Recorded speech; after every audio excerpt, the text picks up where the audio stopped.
والسلام على أشرف الأنبياء والمرسلين وعلى آله وعزته وأهل بيته الطيبين الطاهرين المعصومين صلى الله عليه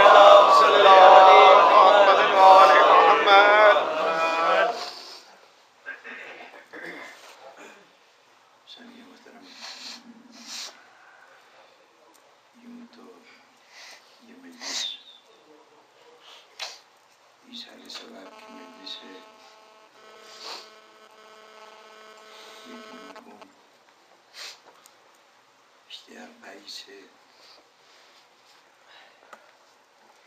رابطوں اور تعلقات کے نتیجے میں میرے لیے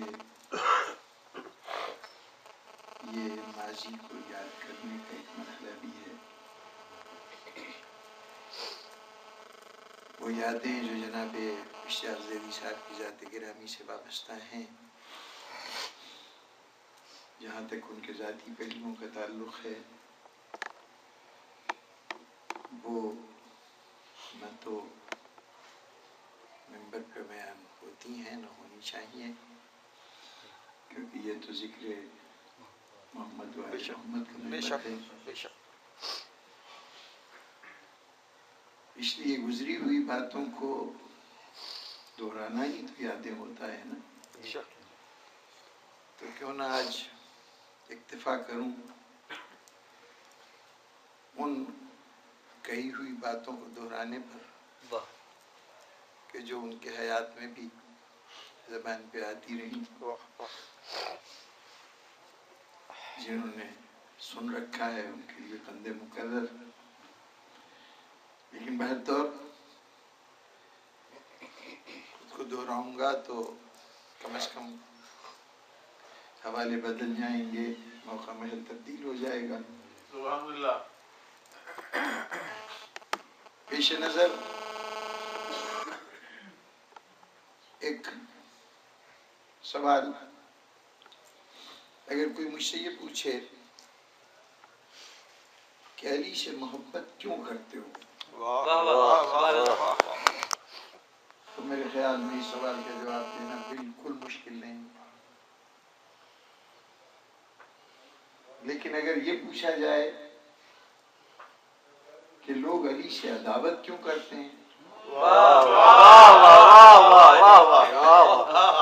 یہ سوال ایسا ہے کہ جس پہ غور کرنے کی ضرورت ہے. علی سے محبت کیوں ہے، یہ سوال اس لیے مشکل نہیں کہ کسی ذات سے محبت کی جتنی صورتیں ممکن ہیں، جتنے اسباب کسی شے کو پسندیدہ بناتے ہیں، کسی ذات کو پسندیدہ بناتے ہیں، وہ سارے اسباب ذات علی بن ابی طالب میں جمع ہیں.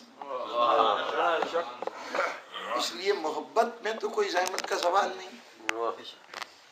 علی سے تو اور کوئی رشتہ ہو ہی نہیں سکتا محبت کے علاوہ. دیکھیے، شرط اول محبت کی یہ ہے کہ جہاں خوبی ہو، کمال ہو، وہاں خود بخود محبت کا جذبہ بیدار ہو جاتا ہے. آپ کے سامنے کسی شخص کا تذکرہ کیا جائے، آپ اس سے بالکل واقف نہیں ہیں، اس کے متعلق کچھ نہیں جانتے تھے پہلے، بس ایک نام لیا گیا اور بتایا گیا کہ وہ اس میں بہت سخاوت کا مادہ ہے، آئے ہوئے کسی سائل کو واپس نہیں بھیجتا، وقت بے وقت کوئی ضرورت مند آیا، اگر اس نے کہا کہ اٹھ کے کہیں چلو میرے کام آؤ، تو بے دھڑک اس نے اپنی ضرورتوں کو پس پش ڈالا، ساتھ نکل گیا. اگر وہاں مشکل حل کر سکے تو فوراً اس سے جو کچھ ہو سکا کیا.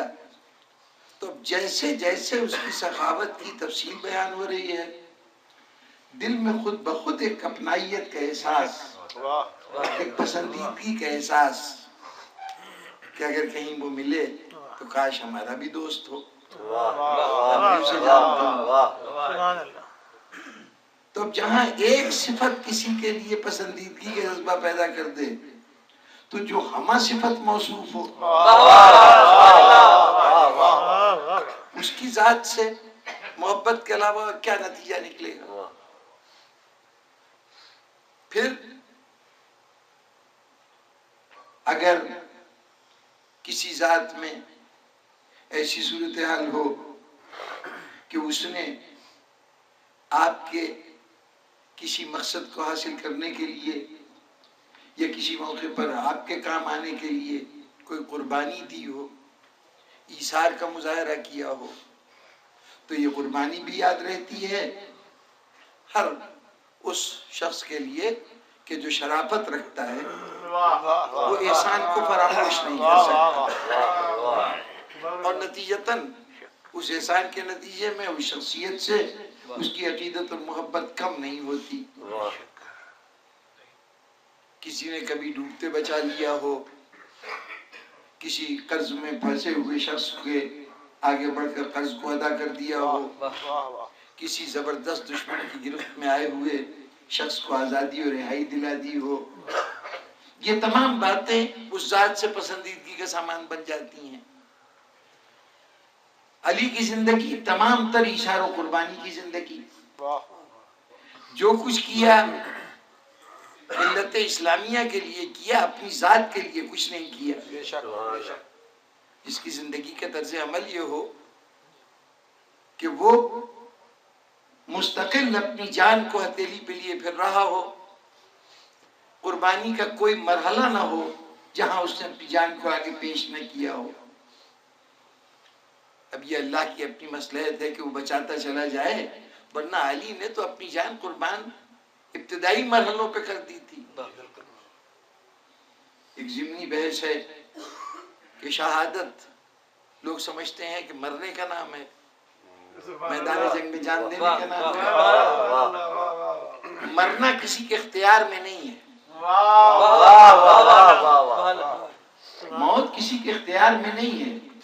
کتنے ہیں کہ شوق مرگ رکھتے ہوئے دریاؤں میں چھلانگ لگاتے ہیں، تو وہ ڈوبنے جاؤں تو دریا ملے پایاب مجھے، ان کے ساتھ یہ صورتحال ہو جاتی ہے، موجیں اٹھا کے ساحل پہ پھینک دیتی ہیں۔ کتنوں کو کتنے لوگوں نے مارنا چاہا، گولیوں سے جسم چھلنی ہو گیا، لیکن بچانے والے نے بچا لیا۔ تو موت و حیات تو ہمارے قبضے میں نہیں، ہمارے اختیار میں نہیں۔ جب اختیار میں نہیں ہے تو اختیار میں نہ ہونے والا عمل اجر و ثواب کی بنیاد نہیں بن سکتا۔ شہادت کوئی ایسا عمل نہیں ہے جو اختیار میں نہ ہو۔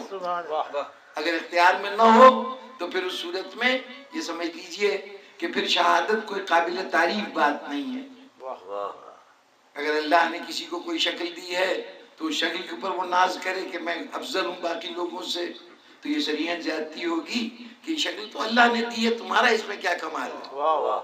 کوئی خوبی اپنی کوششوں سے پیدا ہوئی ہو اس پہ تو ناز اچھا لگتا ہے، اللہ کی عطا پہ تو ناز بیجا ہے، اور اجر و ثواب تو بالکل کوئی گنجائش نہیں۔ تو اب اگر کسی کو موت آ گئی کسی خاص طریقے سے تو موت تو دینے والا وہ ہے، اس میں تو اختیار نہیں تھا، وہ ہمارے لیے سرمایہ افتخار نہیں ہو سکتا۔ شہادت اگر وجہ فضیلت ہے، وجہ اجر و ثواب ہے، وجہ فخر و ناز ہے، تو کوئی نہ کوئی اختیار کے تحت ہونے والا عمل ہوگا۔ تو در حقیقت شہادت جان دے دینے کا نام نہیں ہے، تفصیلی موضوع ہے، لیکن اس وقت بس اتنا ہی کافی ہے کہ شہادت جان دے دینے کا نام نہیں ہے۔ شہادت تو اپنی جان کو راہ خدا میں پیش کر دینے کا نام ہے، قبول کرے یا اس کی کوئی مصلحت اس کو بچا لے۔ حضرت اسماعیل ہاتھ پیر بندھا کر اپنے آپ کو خنجر ابراہیم کے سپرد کر دیں، ابراہیم آنکھوں کو بند کر کے خنجر چلا دیں، تو اب چاہے اسماعیل بچیں یا ذبح ہو جائیں لیکن کہلائیں گے ذبیح اللہ، اس لیے کہ اپنی جان راہ خدا میں پیش کر دی، اور ابراہیم خلیل اللہ ہو جائیں گے اس لیے کہ انہوں نے چھری اسی قوت سے چلائی تھی کہ دمبا ذبح ہو گیا. اب وہ تو بیٹا سمجھ کے چلا رہے ہیں نا. تو یہ بھی اپنے عمل کے اعتبار سے انہوں نے جان لے لی, انہوں نے اپنے عمل کے اعتبار سے جان دے دی, لیکن حضرت اسماعیل بچ گئے. تو یہ بچ جانا ان کی فضیلت میں کمی کا باعث نہیں ہوگا. انہوں نے تو اپنی جان جانے آفرین کے سپرد کر دی تھی. اب یہ اس کی مصلحت ہے, کوئی سبب تھا, کسی کو ان کی نسل میں سے آنا تھا, اس لیے اسماعیل کو بچا لیا گیا. تو اس لیے جان کا دے دینا شہادت نہیں ہے, راہ خدا میں جان پیش کر دینا شہادت ہے. اور جب شہادت اس کا نام ہے تو پھر اوروں کو تو شہادت کے لیے مدتوں انتظار کرنا پڑے گا, لیکن علی کی شہادت سن 40 ہجری میں اس وقت نہیں ہوگی کہ جب ابن ملجم کے ضربت سے آپ کا چہرہ خون سے تر ہوا, بلکہ علی تو اس شب میں شہید ہو گئے تھے جب 40 ہوئی اور علی وہ چادر اڑے ہوئے سو رہا تھا جس چادر ہی کی وجہ سے علی کو قتل ہو جانا چاہیے.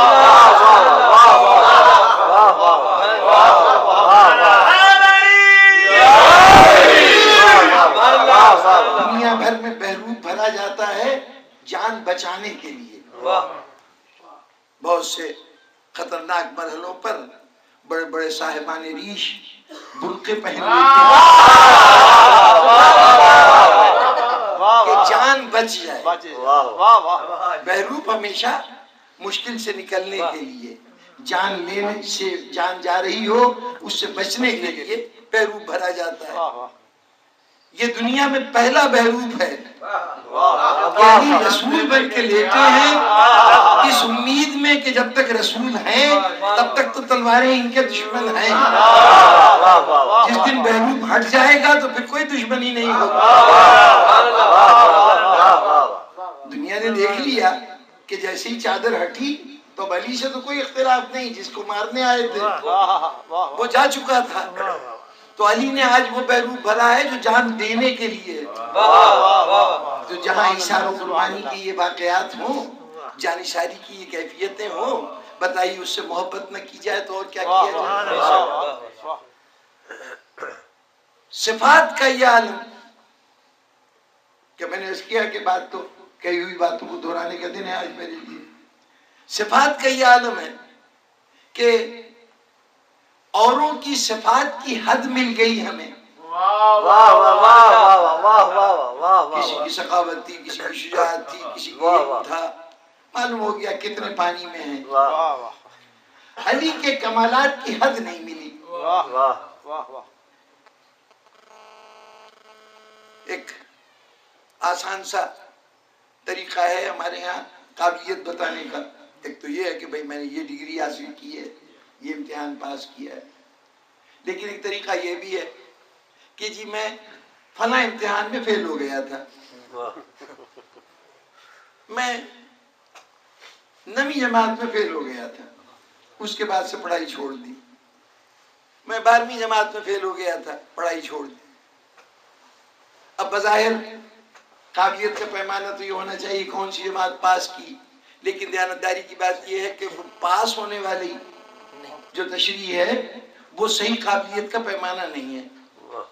جس نے بی اے پاس کیا ہے کیا اس کے علم کی حد معلوم ہو گئی؟ ہو سکتا ہے کہ اس نے امتحان نہ دیا ہو لیکن قابلیت اتنی رکھتا ہو کہ ایم اے بھی پاس کر سکے. جس نے میٹرک کیا ہے ممکن ہے کہ اتنی صلاحیت رکھتا ہو کہ وہ ایف اے بھی کر سکے, موقع نہیں ملا, امتحان نہیں دیا. کسی کے یہ بتا دینا کہ فلاں امتحان میں پاس ہو گیا تھا اس کے قابلیت کی حد نہیں ہے, لیکن وہ زیادہ منطقی جواب ہے قابلیت کی حد جاننے کے لیے کہ میں فلاں امتحان میں فیل ہو گیا تھا, کہ یہ معلوم ہے کہ بس اس کی قابلیت یہاں تک تھی, اس سے زیادہ نہیں تھی. تو اب صورت احوال یہ ہے کہ جتنی اسلام کی مقتدر شخصیتیں ہیں, محترم شخصیتیں ہیں, ان سب کی فہرست اٹھائیے کہ اگر ایک مسئلہ شجاعت کا ہو تو اس میں سے کوئی بدر فیل, کوئی احد فیل, کوئی خندق فیل,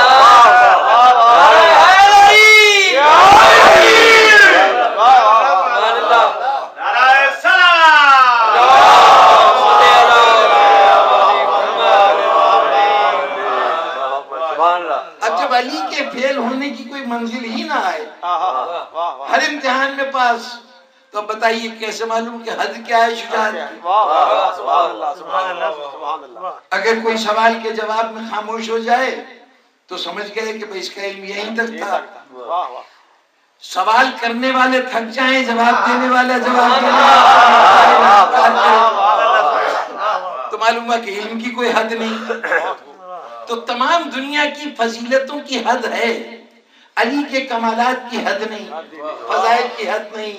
فضائل ہی وجہ محبت ہوتے ہیں، اب علی کے فضائل کی حد نہیں تو علی سے محبت کی بھی حد نہیں۔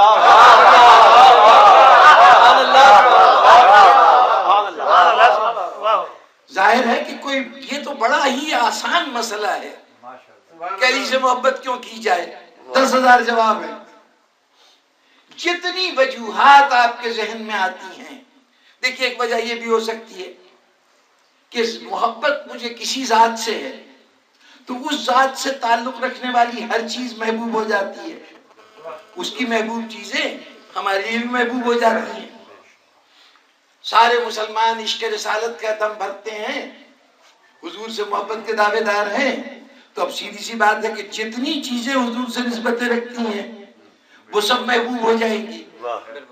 حضور کے شہر سے محبت، حضور کے جسم کا اگر کوئی بال کسی جگہ رکھا ہو تو اس منہ مبارک سے بے پناہ عقیدت۔ حضرت بل باقاعدہ جگہ کا نام ہی پڑ گیا، یعنی حضرت کا بال، جہاں پہ ایک بال رکھا ہوا ہے وہ کشمیر میں ایک زمانے میں وہ بال وہاں سے چوری ہو گیا تھا تو طوفان مچ گیا تھا پورے بر صغیر میں، اور آخر کسی نے کسی صورت سے برآمد کیا گیا۔ یہ عقیدت کا عالم تھا۔ حضور کے نالین مبارک کی تصویریں لوگ آویزاں کیے ہوئے ہیں، جی یہ تبرک کے طور پر، یعنی کوئی نسبت رکھنے والی چیز مل جائے حضور کی ذات سے۔ اگر حضور سے یہ پوچھا جائے کہ آپ کو شخصیتوں میں سب سے زیادہ پسند کون ہے،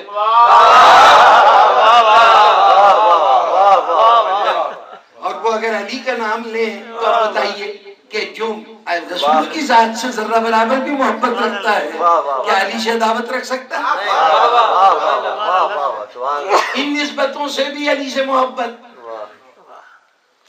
برگزیدہ خدا بھی ہوں، محبوب رسول خدا بھی ہوں، تو اس صورت میں ظاہر ہے ہمارے لیے بھی محبتوں کا مرکز ہے علی کی ذات۔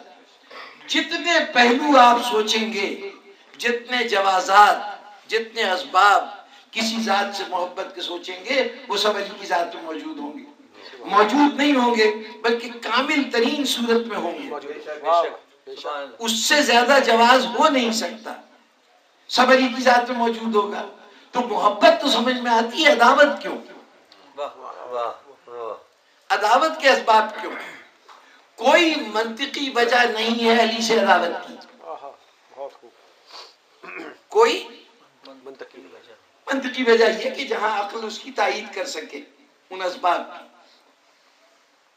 عقل یہ تو سمجھا سکتی ہے کہ علی سے محبت ہونی چاہیے، لیکن عقل کے پاس اس بات کے کوئی جواب نہیں کہ علی سے عداوت ہونی چاہیے۔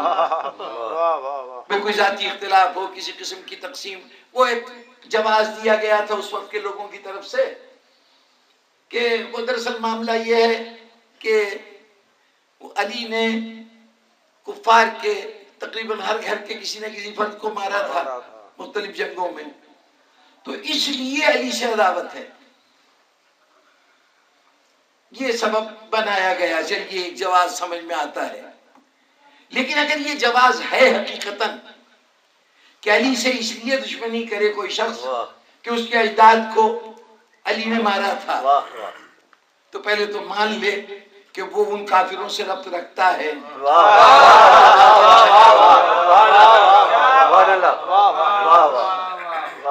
خود تو مسلم کامل ہونے کا دعویٰ ہے، اور علی سے اس بات پر عداوت کہ انہوں نے کافروں کو کیوں قتل کیا تھا۔ ایک تاریخ کا واقعہ یاد آ گیا، عاصم بن سعید ایک شخص تھا،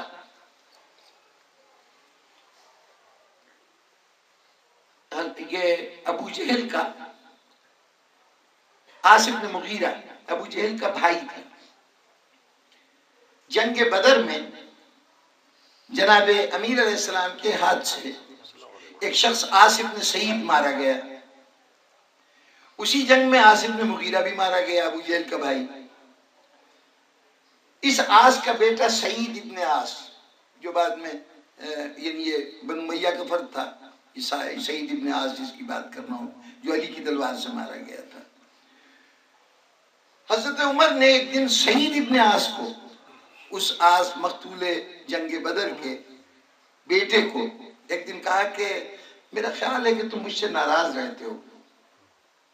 اس نے کہا کہ حضور میں کیوں ناراض رہوں گا؟ کیا لگتا ہی ہے کہ تمہیں کسی نے کہا ہے کہ میں نے عاص کو قتل کیا ہے، تمہارے باپ کو؟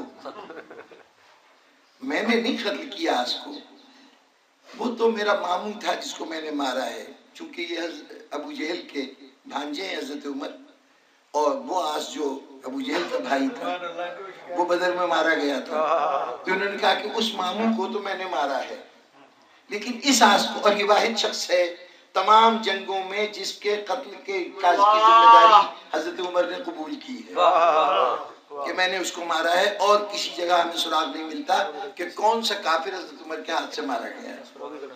بہرطور وہ کہتے ہیں کہ جی میں نے اس کو مارا ہے، تمہارے باپ کو نہیں مارا. تمہارا باپ جو تھا وہ اس طرح سے حملہ آور ہو رہا تھا جیسے کوئی بفرا ہوا بیل اپنے سینگ سے زمین کھودتا ہے، اس طرح وہ صفوں کے درمیان لڑتا جا رہا تھا. علی نے آگے بڑھ کے اس کو قتل کیا تھا. تو میں تمہارے باپ کا قاتل نہیں ہوں. اب اس انداز سے باپ کا تذکرہ بیٹے کے سامنے کر کے پتہ نہیں کیا مقصد تھا، لیکن بیٹے نے کہا کہ جناب اگر علی نے قتل کیا یا آپ نے قتل کیا فرق کیا پڑتا ہے؟ ارے میرا باپ کافر تھا، مسلمانوں سے لڑنے آیا تھا، مر گیا تھا. تو حضرت عمر فرماتے ہیں کہ مجھے بڑی حیرت ہوئی اس کے جواب پہ. یعنی میرا تو دل تھا، اب یعنی یہ انہوں نے نہیں کہا، یا میں سوچ رہا ہوں کہ میرا تو خیال یہ تھا کہ ابھی جائے گا اور علی کے مقابلے میں جا کے کھڑا ہو جائے گا، رد عمل یہ ہوگا. اس کا رد عمل تو بالکل مختلف نکلا. لیکن اگر سوچئے تو صحیح معنوں میں منطقی رد عمل یہی ہے کہ یا تو کلمہ نہ پڑھا ہوتا، تب تو باپ کے مارے جانے پر بیٹے کو مسلمانوں سے لعنت ہوتی.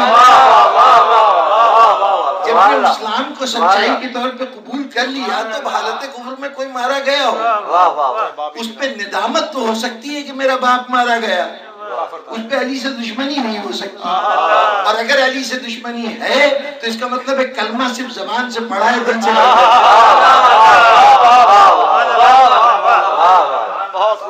یعنی پھر نفاق کی علامت ہوگی علی سے دشمنی. تو اس لیے، اور پھر یہ کہ آپ نے کہہ دیا علی نے چونکہ مارا، اچھا علی نے مارا کفار کو تو اس لیے لوگوں کو دشمنی ہے علی کی ذات سے، تو گویا جتنے کافر مارے گئے سب علی کے ہاتھ سے مارے گئے. بھئی اس بنیاد پر کسی اور سے بھی تو دشمنی ہو نا. بڑے بڑے بہادروں کے نام لیے جاتے ہیں، بڑے بڑے ہیروز ہمیں بتائے جاتے ہیں، تو انہوں نے بھی تو 1 2 4 6 مارے ہوں گے، کچھ تو پرسنٹیج اس عداوت کی ان کے ساتھ بھی ہو. اس تمام تر صرف علی سے کیوں؟ اور پھر علی نے اگر خود مارا ہوتا، کوئی زمین کا جھگڑا ہوتا، کوئی جائیداد کا جھگڑا ہوتا، کوئی لین دین کا معاملہ ہوتا، اور اس میں علی نے لوگوں کو مارا ہوتا، تو ان کے متعلقین کے دل میں جذبہ انتقام بھڑک رہا ہوتا. علی جو کچھ کر رہے ہیں انہوں نے تو ایک دن اپنے مغلوب دشمن کے سینے سے اتر کر بتا دیا تھا کہ میں جو کچھ کر رہا ہوں اپنی طرف سے نہیں کر رہا، یا حکم خدا سے کر رہا ہوں یا حکم رسول سے کر رہا ہوں. اور رسول پوری طرح ذمہ داری لے رہے ہیں علی ابن ابی طالب کے عمل کی. یہ کہہ کے میدان میں بھیجتے ہیں جاؤ اس دشمن کو کون ہے جو میری طرف سے ختم کرے، کون ہے جو اس کی زبان بند کرے. جی تو فرمان رسول پہ عمل کرتے ہوئے گئے تھے نا. آپ تو اپنے وزیر اعظم کو پھانسی دے دیتے ہیں اس ظلم میں کہ وہ سازش میں شریک تھا کہ فلاں کو مار دیا جائے. یعنی سازش کرنے والا اصل میں مجرم وہ ہے جو حکم دے، جو ذمہ دار ہو.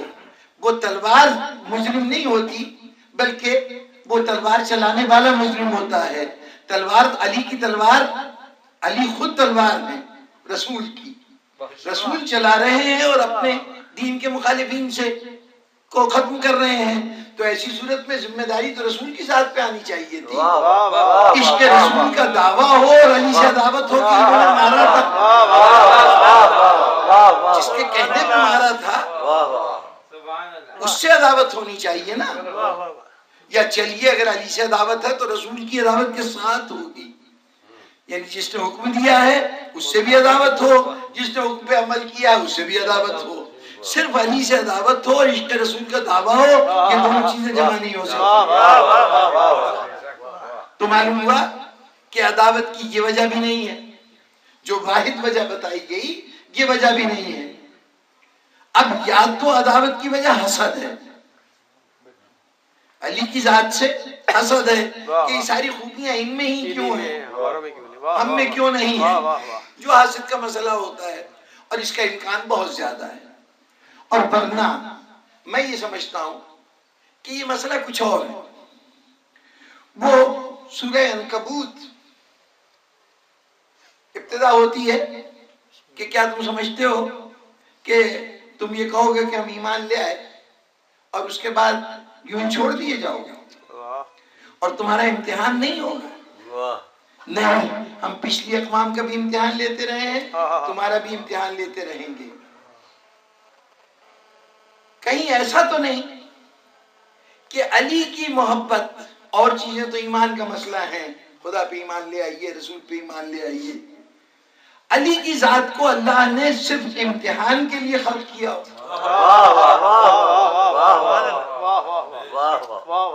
یہ محبت علی کہیں امتحان تو نہیں ہے؟ یہ بات کیوں خیال آ رہا ہے، کیوں ذہن میں آ رہی ہے؟ میں یہ دیکھتا ہوں کہ نظام قدرت بڑا عجیب و غریب ہے۔ ہم جب امتحان کسی کا لینا چاہتے ہیں تو جس موضوع میں امتحان لینا چاہتے ہیں، جس چیز میں اس کی قابلیت، صلاحیت، استعداد کو پرکھنا چاہتے ہیں، اس میدان کا کوئی مشکل ترین جو سوال ہوتا ہے وہ اس کے سامنے رکھ دیتے ہیں۔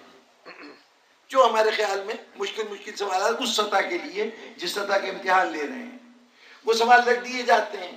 اگر جواب دے دے تو ہم نے کہا کہ جی یہ قابل ہے، صلاحیت رکھتا ہے، نہ دے سکے تو ہم اس کو رد کر دیتے ہیں۔ ہمارا امتحان ہمیشہ مشکل کے ذریعے سے ہوتا ہے، لیکن اللہ کا اپنا نظام ہے، وہ امتحان مشکل کے بجائے آسان سے لیتا ہے۔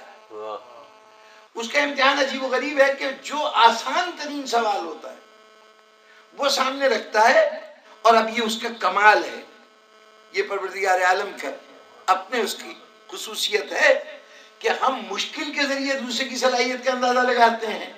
اللہ جب امتحان لینے پہ آتا تو بالکل آسان ترین سامنے کی بات پوچھتا ہے، اہل کے لیے وہ سامنے کی بات ہوتی ہے، نہ اہل ایڑی چوٹی کا زور لگا دے اس کا جواب نہیں دیتا۔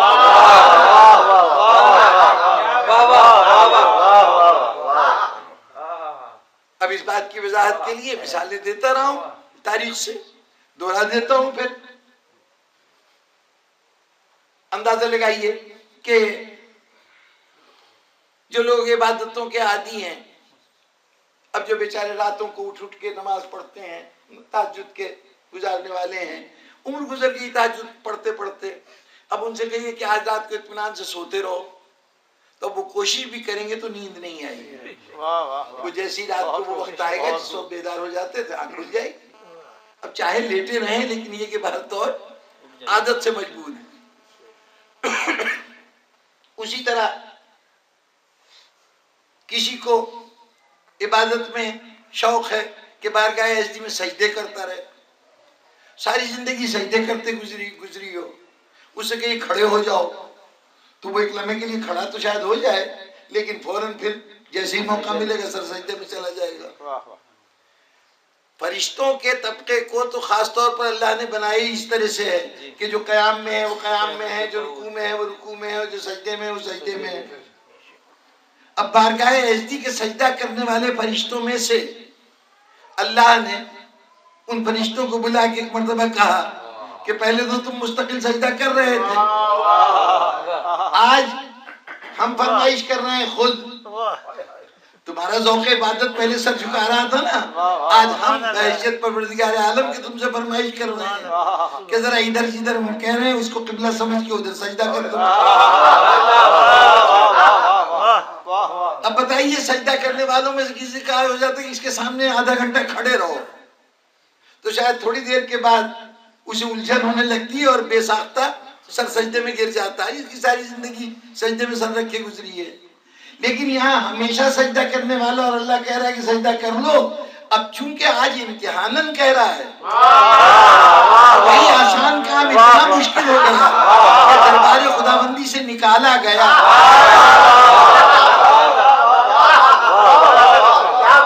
قیامت تک کے لیے مردود ہو گیا لیکن سر سجدے میں نہیں.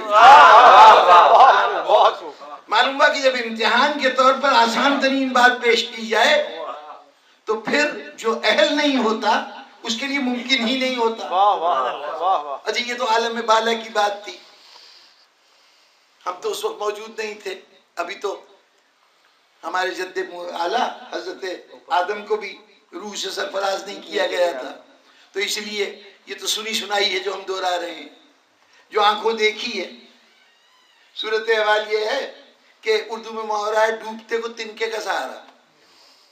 کیوں کہ جب اس کو کوئی ڈوبتے ہوئے یعنی موت اتنی خوفناک چیز ہے اور ڈوبنا اتنی ناقابل برداشت چیز ہے کہ اس وقت انسان اس کوشش میں ہوتا ہے کوئی ذریعہ مل جائے جس سے جان بچ جائے. تو اگر دیکھا کہ ایک تنکا تیرتا جا رہا ہے تو کوشش کرتا ہے کہ شاید یہ تیر رہا ہے تو شاید مجھے بھی تیرا دے. اس کا سہارا لینے کی کوشش کرتا ہے. تو ایک ڈوبتا ہوا تنکے کا سہارا لیتا. یہ اتنی فطری ضرورت ہے. کسی شیرخوار بچے کو آپ چاہیے کہ پانی کے ٹب کے اندر ڈبونا چاہیں اسے کوئی تعلیم نہیں ملی کوئی تربیت نہیں ملی لیکن فطرت سکھائے گی کہ اپنے جسم کو پوری قوت سے کھڑا رہا ہے کہ وہ اسے پانی سے خوف آ رہا ہے ڈر رہا ہے اس میں جانے سے. تو انسان کی فطرت میں ہے کہ ڈوبنے سے بچنے کی کوشش کرے. اب ایسے موقع پر کہ ہر طرف پانی پانی ہو کوئی ڈوب رہا ہو اس موقع پر اچانک کوئی شہگیر سامنے سے بہتا نظر آ جائے تو بھاگ کے کوشش کرے گا نا کہ اس تک پہنچ جائے. 2-4 ہاتھ پیر مار کے جتنی جلدی جتنی بھی کوشش ہوگی چاہے گا کہ وہ شہتیر تک پہنچ جائے. نہیں شہتیر نہیں بلکہ باقاعدہ تیرتی ہوئی کوئی کشتی آ جائے.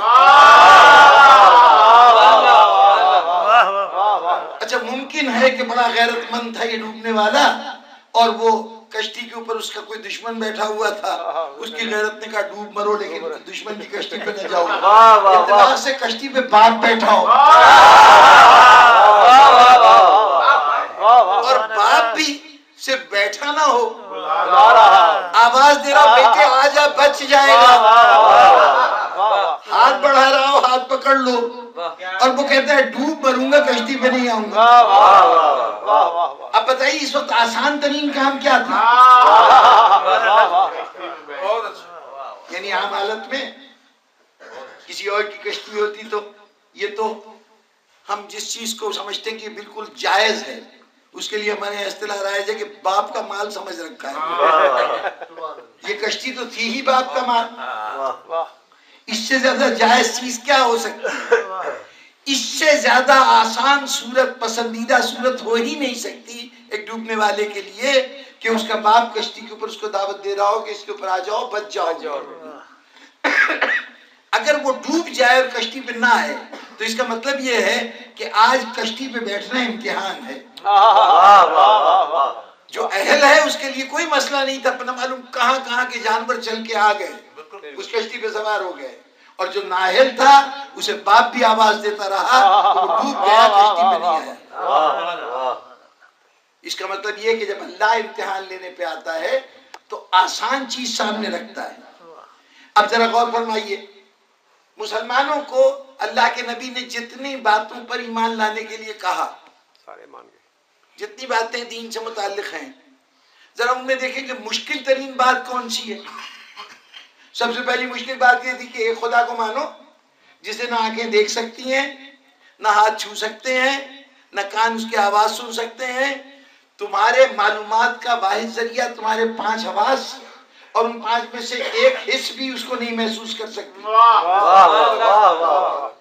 5 حصوں سے بالا تر. اچھا چلیے یہاں نہیں دیکھ رہے ہیں تو مرنے کے بعد اگلی زندگی میں دیکھ لیں گے آخرت میں ملاقات ہو جائے گی. نہیں اس سے ملاقات کہیں ہوگی ہی نہیں. دیکھنے کی کوئی صورت نہیں. اس پہ قادر ہے ایمان لاؤ.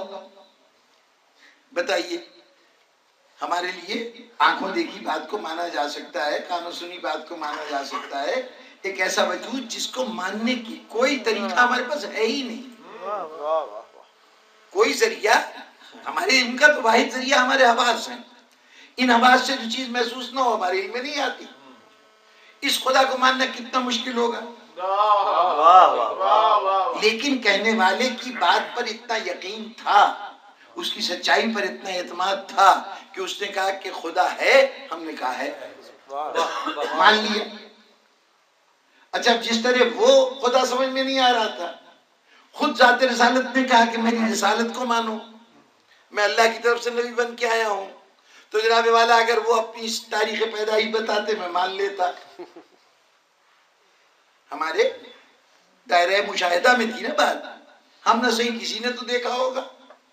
اب مسلمان اگر اس سے ربط نہ رکھیں اور انہیں تاریخ یاد نہ رہے تو اس میں تاریخ کا تو قصور نہیں ہے. ارے جو ولادت کے وقت ہوگا وہی بتا سکتا ہے نا کہ تاریخ مسلمانوں کو نہ تاریخ ولادت معلوم نہ تاریخ وفات معلوم, اس لیے کہ جو ولادت کے وقت موجود تھا ابو طالب اس سے رشتہ توڑ لیا, جو انتقال کے وقت موجود تھا علی و سیدہ ان سے رشتہ توڑ لیا. تو تاریخ تو گم ہونی ہی تھی, لیکن بہتر کوئی نہ کوئی تاریخ تو تھی ولادت کی. تو اگر حضور بتائے کہ میں فلاں تاریخ کو پیدا ہوا تھا, مجھے ماننے میں کوئی ہچکچاہٹ نہیں ہوگی. اگر حضور اپنی زندگی کے مختلف واقعات بتاتے جائیں تو ہمیں ان کو ماننے میں کوئی اعتراض نہیں ہوگا. لیکن وہ کہہ رہے ہیں کہ تم چاہے میری تاریخ کے میرے حیات کے ہر لمحے کا حساب تمہیں یاد ہو, میں نے کون سی جنگ لڑی, کون سے زمانہ ہم تھا, کب میں مکے میں تھا, کب مدینے میں گیا, کون سی آیت کب اتری, یہ سب کچھ تمہیں معلوم ہو. لیکن اگر تم میری رسالت پہ ایمان نہیں رکھتے تو یہ سارا علم بیکار ہے. یہ ایمان نہیں ہے. ایمان کیا ہے کہ ان کو اللہ کا رسول مانو. اب رسالت کوئی بنا بنایا تاج تو تھی نہیں کہ سر پہ دیکھ لیتے مان لیتے. ایک ایسا عہدہ ہے جو اس نے عطا کیا ہے کہ نہ ہم اس کو دیکھ پائے, نہ اس کے عہدے کو دیکھ پائے, نہ عطا کرنے کے وقت موجود تھے, نہ ہم جانتے ہیں کہ کب رسول بنایا گیا. لیکن وہ کہہ رہا ہے مجھے رسول مانو. وہ کتاب جو زبان رسالت سے ہم سن رہے ہیں وہ کہہ رہا ہے یہ خدا کا کلام ہے. ہم نے تو نہیں دیکھا کہ خدا کلام کر رہا ہے, وہی زبان تھی جو اس سے پہلے بول رہی تھی. ایک مرحلہ آیا کہ اس نے کہا اب جو میں کہہ رہا ہوں یہ اللہ کا کلام ہے. تو جب تک وہ اپنے الفاظ کہہ رہا تھا ہم نے اس کو قول رسول مانا. جب ارشاد فرمایا کہ یہ قول خدا ہے تو ہم نے اس کو کلام الہی مانا. گویا یہ صرف شخصیت کا اعتبار تھا کہ ہم ان کے دعوی رسالت کو بھی مان رہے ہیں, ان کی کتاب کو بھی مان رہے ہیں, اور پھر اس کے بعد اصرار یہ ہے کہ نیک عمل کرو, برائیوں سے بچو. زندگی میں طرح طرح کی قربانیاں مانگی جا رہی ہیں, اور کچھ نہیں تو اپنی راحتوں کو, اپنی پسند کو, ان سب کو قربان کرو, اللہ کی رضا کے مطابق اپنی زندگی کو ڈھالو. کیوں یہ سب کیوں کریں؟ اس لیے کہ صلے میں جنت ملے گی, جہنم میں جانے سے بچ جاؤ گے. یہ جنت کہاں ہے؟ یہ جہنم کیا چیز کا نام ہے؟ بتائیے کوئی جا کے آ کے اس سے بتایا ہے کہ میں گواہ ہوں کہ جنت ہے, دوزخ ہے؟ بس پھر وہی قول رسول پر اعتبار. جتنی باتیں ہیں یعنی پوری زندگی آپ کی ڈھل گئی, ایک خاص شکل میں ڈھل گئی, ایک خاص انداز سے آپ نے طرز زندگی اختیار کر لیا. کیوں؟ اس لیے کہ مرنے کے بعد قیامت آئے گی, قیامت کے بعد حساب کتاب ہوگا, اور اس حساب کتاب کے بعد یہ نتیجہ ملے گا جس کے لیے ہم اسٹرگل کر رہے ہیں. جتنے وعدے ہیں وہ سب قیامت کے وعدے ہیں. اردو شاعر اپنے محبوب سے نالا رہتا ہے کہ اس کے وعدے قیامت کے وعدے ہوتے ہیں, مطلب یہ کہ اس دنیا میں ملاقات کا کوئی امکان نہیں. تو شاعری میں تو قیامت کا مطلب یہ ہے, قیامت کے وعدے کا مطلب یہ کہ بات نہیں ہوگی. لیکن بہتر ہمیں رسول کی زبان سے قیامت کی جتنے بھی وعدے ہیں ان پہ ہی ہمارا ایمان ہے, اور اسی کی طرح ہم اپنی زندگی ویسی گزارتے ہیں. کتنے مشکل مراحل سے گزار کر رسول نے ہمیں ایمان کے سارے سبق پڑھائے ہیں. جتنے ایمان کے موضوعات ہیں سب انتہائی مشکل, ہمارے پاس کوئی ذریعہ نہیں ہے تصدیق کا. دشواری یہ ہے کہ سورہ بقرہ میں ابتدا میں ارشاد فرما دیا گیا متقین کی تعریف کرتے ہیں، متقین الذین یؤمنون بالغیب، متقی وہ ہوتے ہیں جو غیب پہ ایمان لائے۔ یہ غیب پہ ایمان لانا یہ کیا کوئی ایمان کی الگ قسم ہے؟ جنہیں ایمان ہمیشہ ہوتا ہی غیب پر ہے۔ ایمان مشاہدے پہ نہیں ہوتا۔ جو چیز مشاہدے کی حد میں آ جائے، غیب کی ضد حضور آپ کہہ سکتے ہیں، کچھ چیزیں حاضر ہیں یعنی بھائی جن کو ہم اپنے حسیات سے اپنے سینسز سے محسوس کر سکتے ہیں، وہ مشاہدے کی چیزیں ہیں۔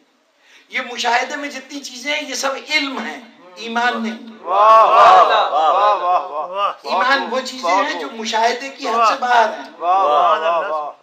ابھی عرض کیا نا کہ حضور کی سن ولادت بھی ہے، سن وصال بھی ہے، آپ کے زمانے کی جنگیں بھی ہیں، ان کی تاریخیں بھی ہیں، ان کی تفصیلات بھی ہیں، یہ سب مشاہدے میں آنے والی چیزیں ہیں۔ ان میں سے کوئی چیز بھی ایمان کا موضوع نہیں ہے۔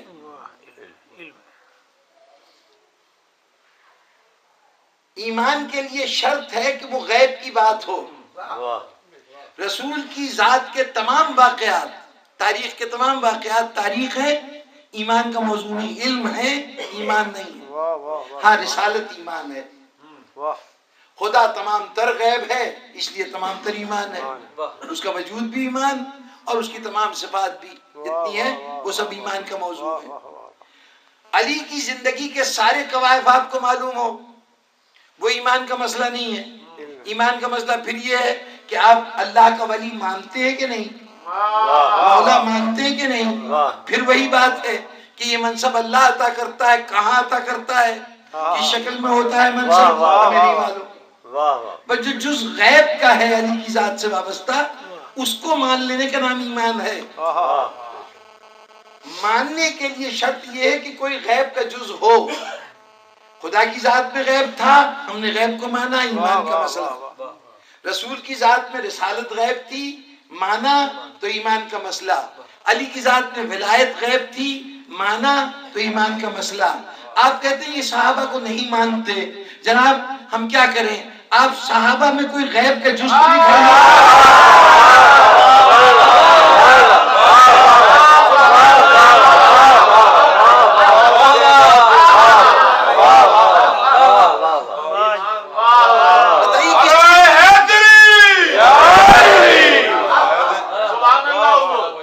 کس چیز پہ ایمان لائیں؟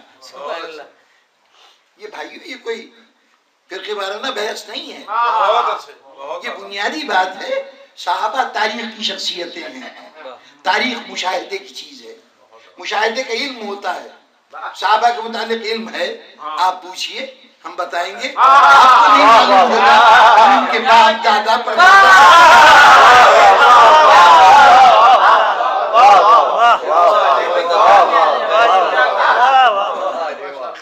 جتنی چیزیں مشاہدے سے متعلق وہ سب ہم بتائیں گے۔ تو پھر ماننے کی جب بات ہوگی تو پہلے بتائیے کہ آپ کا دعویٰ کیا ہے، کون سی غیبی صلاحیت ہے، غیبی عہدہ ہے جس کی آپ بات کر رہے ہیں۔ آپ نے کہا جی صحابہ کرام وہ ہستیاں ہیں کہ جنہوں نے حالت ایمان میں حضور کی زیارت فرمائی، گویا اس دور میں پیدا ہوئے جب حضور موجود تھے، اور حضور جب تبلیغ کر رہے تھے وہ ایمان لے آئے۔ ان کا ایمان لانا بھی ہماری نگاہوں کے سامنے ہے، حضور جو تبلیغ فرما رہے ہیں وہ زمانہ بھی ہمارے سامنے۔ ان کا سن پیدائش معلوم ہو کہ حضور کا عہد ان کو ملا کہ نہیں، یہ معلوم ہو کہ حضور تک آئے تھے کہ نہیں آئے تھے، ہم نے کہہ دیا یہ صحابہ ہیں۔ تمام چیزیں جتنی بھی ہیں وہ تاریخ کا موضوع ہیں۔ صحابہ کے متعلق علم تو ہے، صحابہ کے متعلق ماننے کا کوئی مسئلہ ہے ہی نہیں۔ کیا نکتہ ہے یہ، ماشاءاللہ۔ یہ آپ کہیں کہ صاحب کو تو اپنے اپنے دور کے کچھ شخصیتیں، ان میں سے سارے صحابہ کو تو یہ منصب نہیں ملا، ہر دور میں ایک ہی خلیفہ ایک وقت میں ہوتا رہا ہے نا، تو 3-4 شخصیتیں صحابہ کرام میں سے ایسی تھیں کہ جو منصب خلافت پہ فائز ہوئیں۔ یہ خلافت پہ فائز ہونا تو ہمیں نظر آ گیا، اور ہم کیا انکار کر سکتے ہیں کہ کوئی خلیفہ نہیں تھا؟ کوئی خلیفہ کسی کے خلافت کے تاریخی وجود سے ہم انکار نہیں کر سکتے، لیکن تاریخ سے آگے بڑھ کر کچھ ماننے کے لیے ہم تو تیار نہیں کہ کہ یہاں کوئی ایسا منصب ہے ہی نہیں جس کا اللہ کی ذات سے تعلق ہو. اب بات ہم سے ایمان لانے کہا گیا کہ مانو، کس بات کو مانو؟ کہ علی ولی ہیں بلا فصل. یہ بلا فصل نہیں بتایا کہ یہ کوئی ایسی چیز ہے جو ہمارے مشاہدے میں نہیں ہے.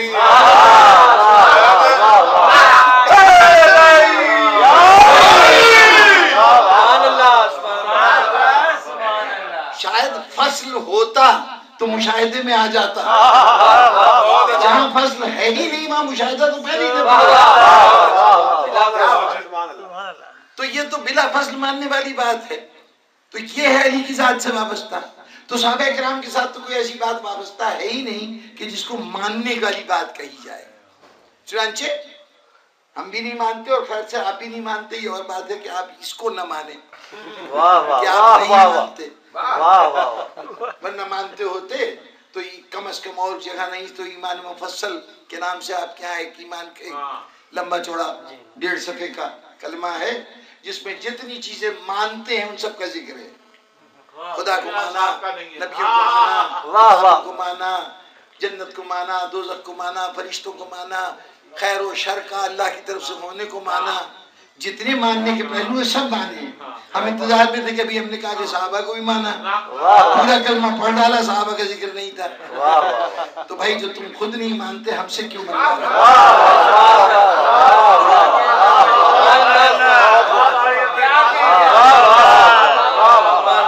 اچھا تو بحث یہ تھی کہ جو کچھ رسول نے منوایا سب چیزیں غیب کی، اور غیب کی تمام باتیں ہمارے لیے مشکل تھی. جو سب سے آسان تھی غیب کی بات یہ بھی، لیکن اس کی شہادتیں مشاہدے میں موجود تھیں. ایک ذات کی ولایت کو منوانا ہے، لیکن اس ذات کی کیفیت یہ ہے کہ زندگی کے جس شعبے میں دیکھا اسے اپنا رہنما اور قیادت کرنے والا پایا. میدان جنگ میں گئے تو ہم تو ہچکچا کے پیچھے رہ گئے. اگر پیچھے رہ کر بھی پلٹ کر دیکھا تو علی کو مصروف جہاد دیکھا. بھاگ جانے والوں کی تو ذمہ داری نہیں، وہ تو بیچارے کچھ نہیں دیکھ سکے. اگر وہ علی کے شجاعت کا اعتراف نہ کریں تو کوئی بات نہیں، اس لیے انہوں نے تو دیکھا ہی کچھ نہیں. لیکن وہ بھی بری ذمہ نہیں ہے، اس لیے کہ ایک لڑائی ایسی ہوئی تھی کہ رسول خدا صلی اللہ علیہ وسلم نے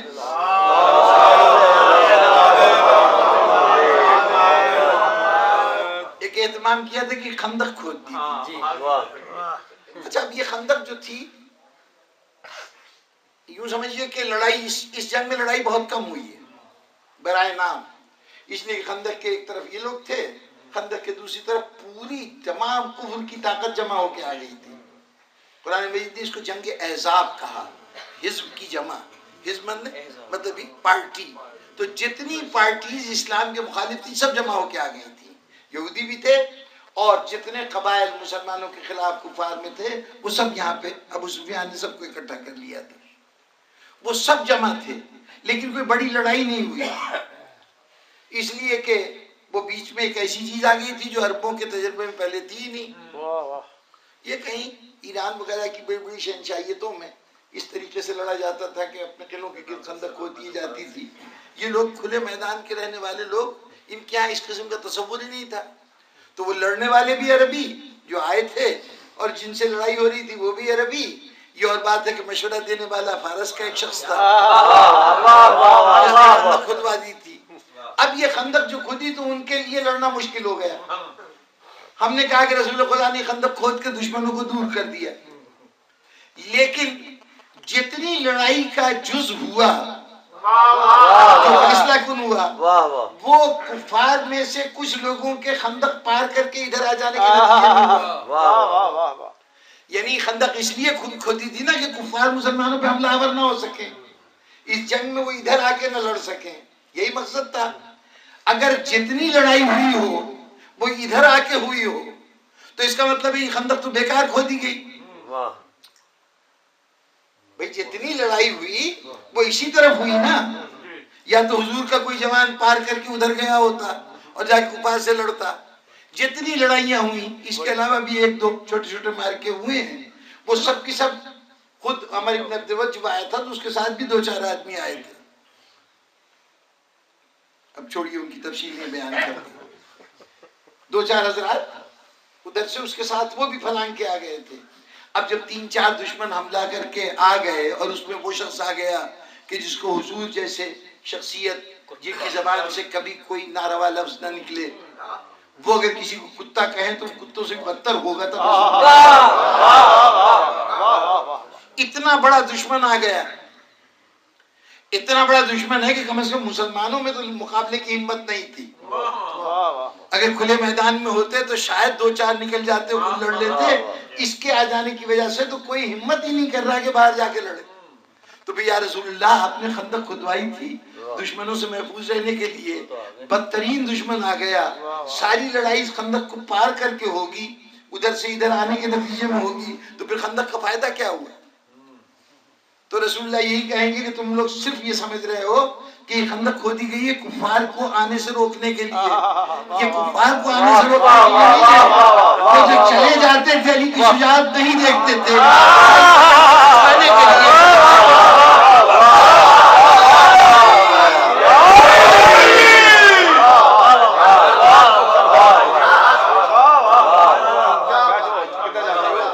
تو اس کا مطلب یہ ہے کہ اس سے زیادہ آسان بات کیا ہو؟ جتنی ماننے کی چیزیں ہیں اسی میں کہا جا رہا ہے کہ ایک ماننے کی بات یہ ہے کہ جس کا میں مولا ہوں اس کا علی مولا ہے. بتائیے خدا کو ماننا مشکل ہے یا علی کو مولا ماننا مشکل ہے؟ ہر میدان میں اپنی ولایت کا مظاہرہ کرنے والا، قیادت کرنے والا، رہنمائی کرنے والا، بہتر مسلمانوں کے مقابلے میں اپنے بلند ترین کردار کا مظاہرہ کرنے والا، ہر ایک سے اپنا لوہا منوانے والا، اس کے لیے رسول کہہ رہے ہیں یہ تمہارا مولا ہے، یعنی یہ تمہارا سید و سردار ہے. اگر سید و سردار کہنے کے لیے رسول ارشاد فرما رہے ہیں تو یہ تو اتنی روز کی دیکھی ہوئی بات ہے کہ یہاں تو رسول نہ بھی کہتے تو علی کی ولایت کو مان لیا جاتا. بھئی ہم نے تو یہ دیکھا کہ جب ماننے پہ انسان آتا ہے تو علی کی ذات ایسی ہے کہ ولایت تو بڑی دور کی بات ہے، لوگ بغیر کہے ہوئے خدا مان لیتے ہیں. کس نے جا کے تعلیم دی تھی نصیری کو کہ علی کو خدا مانو؟ بلکہ اس کے برعکس علی سجدے کر کر کے بتا رہا ہے کہ میرے متعلق خدائی کو گمان نہ کرنا. پھر بھی دنیا خدا مان رہی ہے. وہ نمرود و فرعون اس وقت حیرت سے علی کو دیکھ رہے ہوں گے کہ ہم نے اپنی سلطنت کی ساری قوتیں صرف کی کہ دنیا ہمیں خدا مان لے، ہمیں نہیں مانا گیا اور یہ انکار کرتا جا رہا ہے دنیا خدا کہہ رہی ہے. تو جہاں ماننے کی بات تھی اتنی آسان بات تھی کہ آپ نے تو جو مانا سو مانا، لوگوں نے انتہا کی تو خدا تک مان لیا.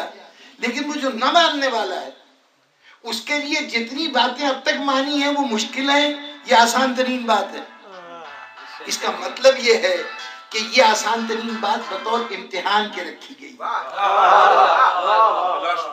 باقی سارے ایمان کے مرحلے انسان کی بنیادی ضرورت ہے، اور یہ وہ امتحان ہے کہ یہ اگر امتحان پاس کر لو تو باقی مانی ہوئی باتیں بھی صحیح ہیں اور نہ سب غلط.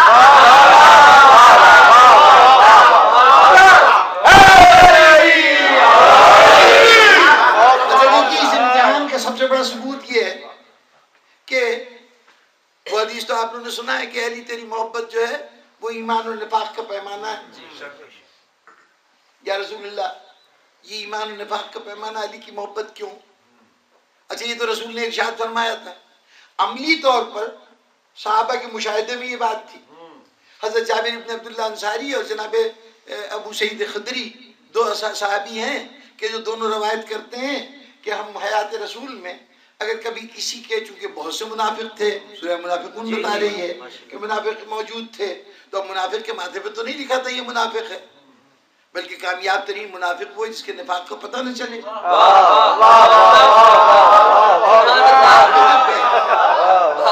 منافق ایک بہروپیہ ہے، منافق ایک بہروپیہ ہے، اس نے باہر کوئی اور خول چڑھا رکھا ہے کوئی اور میک اپ کر رکھا ہے، اندر کچھ اور ہے، اسی کو منافق کہیں گے نا۔ تو اگر اس کا بہروپ پکڑا جائے دیکھتے ہی پہچان لیں کہ فلاں بہروپ یہ آج بہروپ بھر کے آیا ہے، تو پھر تو وہ ناکام ہو گیا۔ اس کا کمال فن یہ ہے کہ دنیا اس کے بہروپ کو پکڑ نہ سکے۔ واہ واہ واہ، چنانچہ بہترین منافق وہ ہے جو بہترین مومن نظر آئے، بلکہ اگر امیر المومنین نظر آئے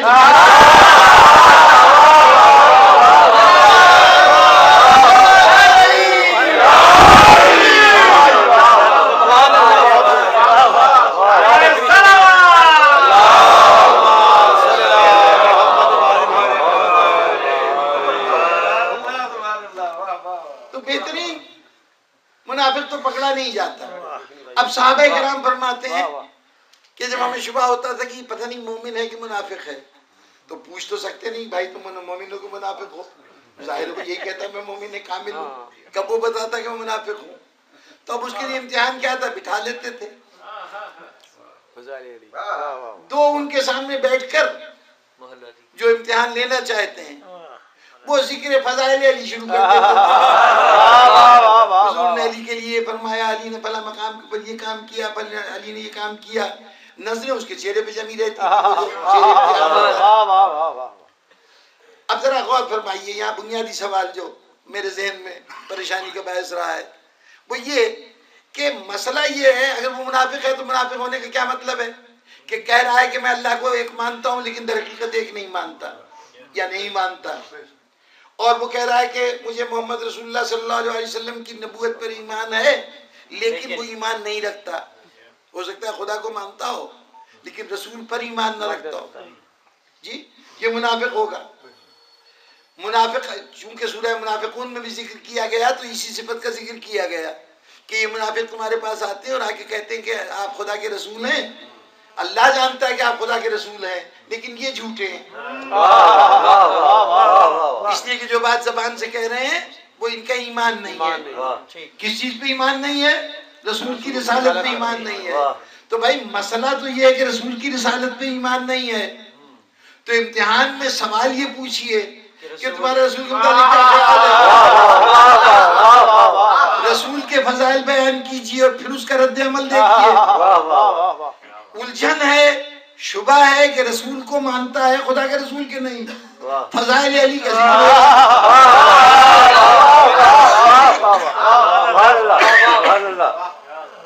اب یہ کیا عجیب بات نہیں ہے؟ بھئی جس مسئلے میں آپ کو امتحان لینا ہے، کسی کے دوست کی دوستی کو پرکھنا ہے، تو آپ اس کے سامنے کوئی ایسی بات ہی رکھیں گے نا جس سے اس کی دوستی کا اظہار ہو۔ قرض مانگ لیں گے، سب سے آسان طریقہ ہے دوستی کو جانچنے کا، قرض مانگ لیں گے، یا کسی اور مشکل میں پڑے ہوئے کہیں گے بھائی ذرا میری مدد کرو، جہاں اسے کچھ قربانی دینی پڑے۔ کوئی ایسا ہی مرحلہ کہ جہاں دوست کی دوستی نظر آ رہی ہو، تصدیق کر سکے کہ یہ دوست ہے کہ نہیں ہے۔ اب مسئلہ ہو کہ یہ دوست ہے کہ نہیں، اس کے سامنے حساب کا سوال رکھ دوں کہ یہ حل کرو، کیا یہ جواب اس کی دوستی کا ثبوت ہوگا؟ تو بھائی اگر مسئلہ یہ ہے کہ یہ رسول کی رسالت پر ایمان رکھتا ہے کہ نہیں، تو اس میں علی کے فضائل پر اس کے چہرے کی ناگواری کا کیا تعلق ہے؟ غیر متعلق چیز ہے۔ لیکن یہی پتہ چلتا ہے کہ وہ تو ایمان کے بنیادی مسئلے تھے، علی ایمان کے درست ہونے کا پیمانہ ہے۔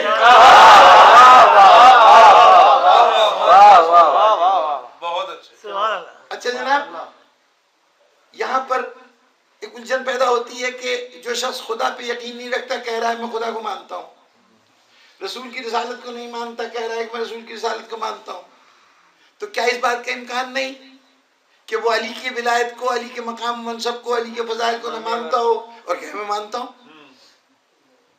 بھئی جو خدا اور رسول کے معاملے میں منافقت کر رہا ہے علی کے بارے میں منافقت نہیں کر سکتا؟ اگر منافقت کرنے کی گنجائش ہوتی تو علی کی محبت امتحان نہ ہوتی۔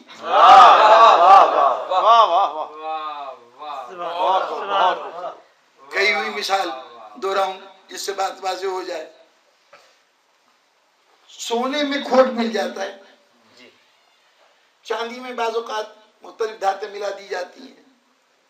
اس سونے اور چاندی کے کھوٹ کو پرکھنے کے لیے پرانے زمانے میں ایک وہ پتھر استعمال ہوتا تھا، ایک خاص پتھر تھا کہ جس پہ اگر سونے کو رگڑا جائے تو اس پہ لائن بن جاتی ہے، یعنی اگر اس کو پھیرے تو جیسے چاک سے لائن بنتی ہے اس طرح سونے کی لائن اس پہ بن جاتی ہے۔ اب اصلی سونے کا ایک مخصوص رنگ ہے، وہ سونار کے پاس گئے، اس نے کسوٹی کے اوپر ایک لائن کھینچی اور اس کے بعد اپنے پاس سے کھرا سونا مہر لگا ہوا نکالا اور اس کی ایک لائن کھینچی، کہا دیکھیے جناب اس کی لائن میں اس کی لائن میں یہ فرق ہے، اس کا مطلب یہ اس کے اندر ملاوٹ ہے۔ کسوٹی پر پرکھا تو پتہ چل گیا سونا کھوٹا ہے، اس میں ملاوٹ ہے۔ جی اچھا، اگر سونے میں ملاوٹ ہو سکتی ہے، چاندی میں ملاوٹ ہو سکتی ہے، کیا کسوٹی میں ملاوٹ نہیں ہو سکتی؟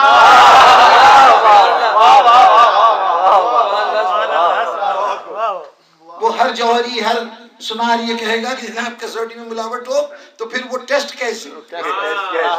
امتحان کے لیے تو موضوع وہ بنے گا جس میں ملاوٹ نہ ہو سکے۔ اللہ اور رسول کے ایمان میں ملاوٹ ہو سکتی ہے، علی کی محبت میں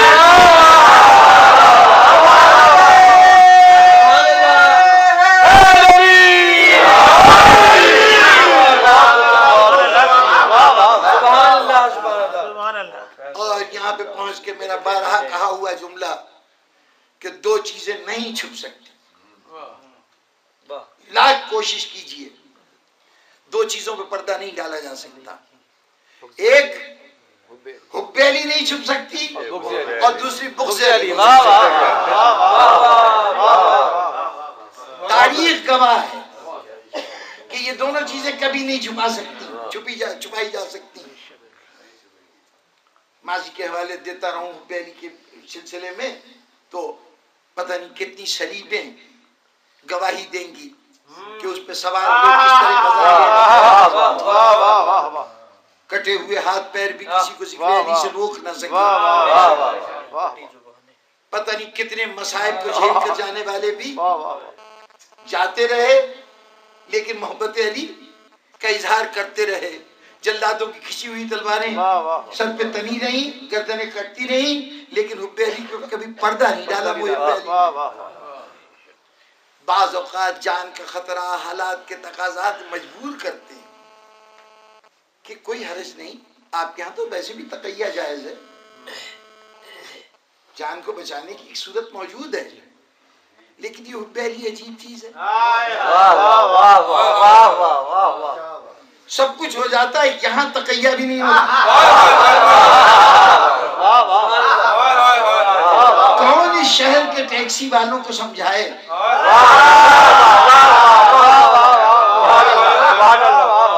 تمہارا کاروبار متاثر ہو رہا ہے، تمہیں سواریوں سے غرض ہے، چار پیسے کمانے ہیں، ضروری ہے کہ ایک ایسی بات لکھ دو کہ کوئی اس پہ غیر نہ بیٹھ سکے۔ کون ان لوگوں کو سمجھائے کہ علی علی کرنے والوں، تمہاری جان کی دشمن چاروں طرف تمہیں تلاش کرتے گھوم رہے ہیں، تم نے یہ گھروں پہ علم لگا رکھے ہیں، کہ تم نے اپنے گاڑیوں کے مخصوص نمبر رکھ رکھے ہیں، پکار پکار کے کہہ رہے ہو ہم ہیں محب علی۔ معلوم ہوا یہ ماضی کی بات نہیں ہے، محبت علی وہ معجزہ ہے جو ہر دور میں کسوٹی کا کام کر رہی ہے، لاکھ کوشش کی جائے محبت علی چھپتی نہیں ہے۔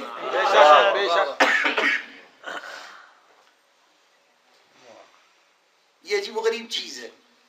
اب یہ بات کسی سنانے والے نے واقعے کے طور پہ سنائی تھی، مجھے تو لطیفہ معلوم ہوئی، لیکن چلی جب بیان کرنے والے نے واقعے کے طور پہ سنائی ہے تو میں بھی اس کو واقعے کے طور پہ سنائی دیتا ہوں۔